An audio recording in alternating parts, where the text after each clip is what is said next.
Hello guys, welcome back to my cooking channel delight home plate. તો આજે આપણે બનાવીશું એકદમ ફટાફટ રીતે અને એકદમ સરળ રીતે તૈયાર થઈ જાય તેવી બાસ્કેટ ચાટ. આ બાસ્કેટ ચાટ નાના બાળકોથી લઈને મોટા સુધી બધાને જ ભાવે તેવી હોય છે અને જો મહેમાન આવે તો આ બાસ્કેટ ચાટ એકદમ ઇઝી રીતે બની જાય તેવી હોય છે.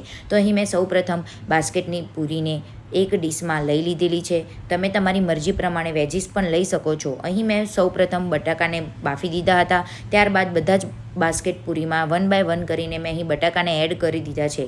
ત્યારબાદ અહીં મેં ચોપ કરેલા અનિયન્સ, ટમેટોઝ, કેપ્સિકમ અને કેરેટને લઈ લીધેલા છે. તમે તમારી મરજી પ્રમાણે અહીં વેજીસ એડ કરી શકો છો. 1 બાય 1 કરીને બધા જ વેજીસને બધી જ પૂરીમાં એડ કરવાના છે. અહીં તમે બાફેલા ચણા પણ એડ કરી શકો છો. ત્યારબાદ આ બાસ્કેટની પૂરીને તમે ઘરે પણ તૈયાર કરી શકો છો. એકદમ ઇઝી રીતે પણ આ પૂરી ઘરે તૈયાર થઈ જાય તેવી હોય છે.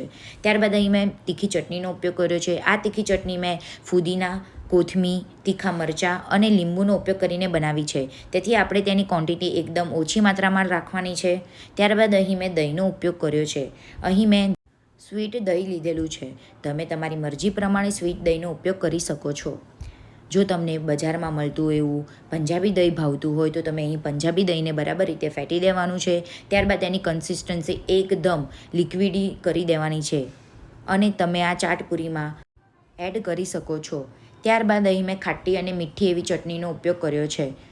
આ ખાટી અને મીઠી ચટણી મેં ઘરે જ તૈયાર કરી હતી આંબલી અને ગોળના પાણીથી. તમે બજારમાં મળતી તેવી ખાટી અને મીઠી ચટણીનો પણ ઉપયોગ કરી શકો છો. ત્યારબાદ અહીં મેં સેવનો ઉપયોગ કર્યો છે. અહીં મેં ઝીણી સેવનો ઉપયોગ કર્યો છે. હવે ઝીણી સેવ એડ કર્યા બાદ અહીં મેં ગરમ મસાલો અને ચાટ મસાલો ઉપરથી એડ કર્યા છે અને સમારેલી કોથમીર એડ કરેલી છે. આ બાસ્કેટ પૂરી ખાવામાં એકદમ જોરદાર અને ચટાકેદાર એવો ટેસ્ટથી ભરપૂર હોય છે. તો આવી અવનવી રેસીપી જોવા માટે અમારી ચેનલને સબસ્ક્રાઈબ કરો, લાઇક કરો અને શેર કરો. Thank you.